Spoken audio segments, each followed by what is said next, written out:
holding on steady, but we thought that it's a good time to welcome on board Ramani Dathi, the Chief Financial Officer of Teamlease Services, to talk to us. The reason why we are calling her is twofold. First up, we of course got the numbers from TCS, and the headcount there declined by 6,333, and that was pointing to the weakness that is there in the IT sector. And even if you go by InfoEdge's, latest Naukri index, they are talking about how there's a 11% decline in the quarter gone by, and that's why they are saying that the improvement in IT is only likely to happen perhaps from the start of next calendar year, and at least in the near term there is some sort of sluggishness which is coming in. So let's try and decode that with Ramani as well. Ramani, hi, good to have you on the show. Thanks so much for making time.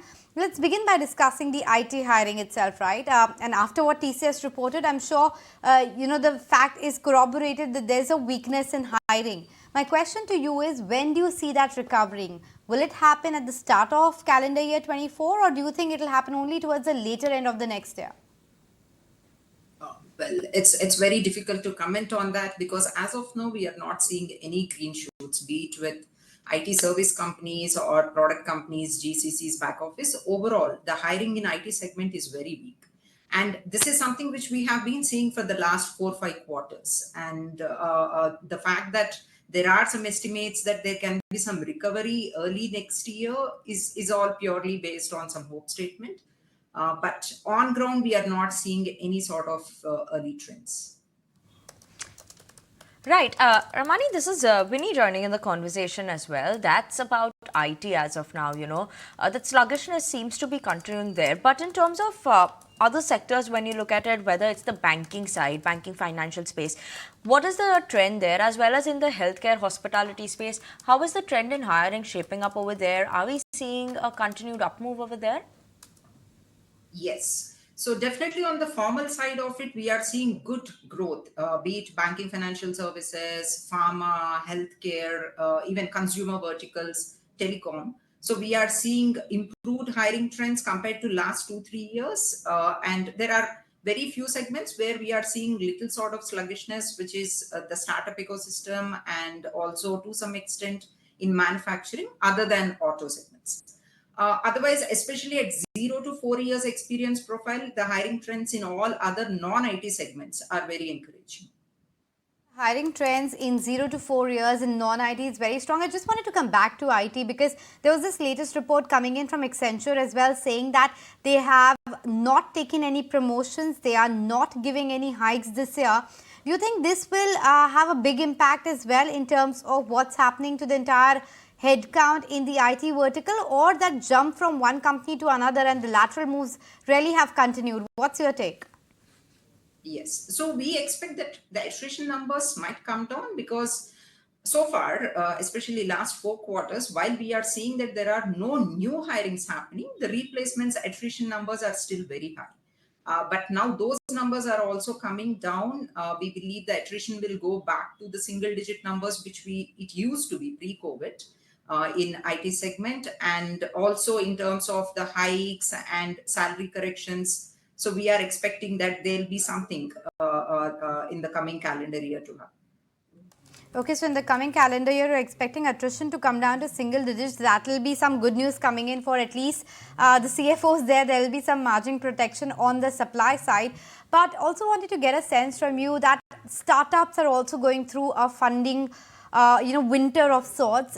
Do you see a sharp decline when it comes to startups as well, or is it now picking up and you are seeing some green shoots maybe? In startup space, the sharp decline has already happened. In fact, the last 3 quarters, we haven't done any major hirings for startup companies because all of them are under cost pressure to bring down costs and improve their margins. But we believe by next year, there'll be some pickup because at least for 3-4 quarters in a row, if they don't hire, they also have to expand their capacities. And that hiring may start from next year onwards. Right. Ramani, also when you talk about it in terms of general staffing, now that it's suggesting that there's an 18 to 20% growth in general staffing business, and that is much higher in terms of an average when you look at it of 16% in the last 5 financial year as well. So, what is this trend that you are understanding? Is it only something that was led mainly due to something like an Onam, Ganesh Chaturthi, that festivity around, or is this trend in general staffing something that could continue, that you think? No, this trend would continue because we are seeing good growth in the formal job creation across all segments and verticals. And the festive hiring that you're talking about for us is only during Q3, and it won't move the needle much for us. So we are seeing good hirings happening across all quarters. And this is both a factor of improvement in external job creation in formal space, as well as the internal changes that we have taken up in terms of structure, better hiring, better candidate reach, all those other aspects. Ramni, I just had a question to your business as a whole. Given the various microdynamics that you talked about in various sectors, on a net basis, what kind of growth are you penciling in for FY24 and 25, both in terms of top line and margins, if you can talk to us about that? Yeah, well, we are in silent period, so I can't be very specific, but overall, we target revenue growth of anywhere between 20-25%, and that should reflect in some operating leverage at bottom line, and the profit growth has to be higher than 20-25%. Okay, so you're expecting margins to improve and 20 to 25% kind of growth, and this would be largely volume led, or pricing wise as well, there is some improvement? Pricing pressure will continue. So the margin expansion will mainly come from volume, the operating leverage coming from volume, as well as other productivity enhancements that we are taking in the back end. So these two coupled with, we are expecting the profits to grow. Okay, so expecting the profits to jump at a higher pace than the top line, and that's because there are various dynamics at play when it comes to cost optimization and improving realizations. Thanks, Ramani, for making time and speaking with us. So that's the verdict coming in from Teamlease. No green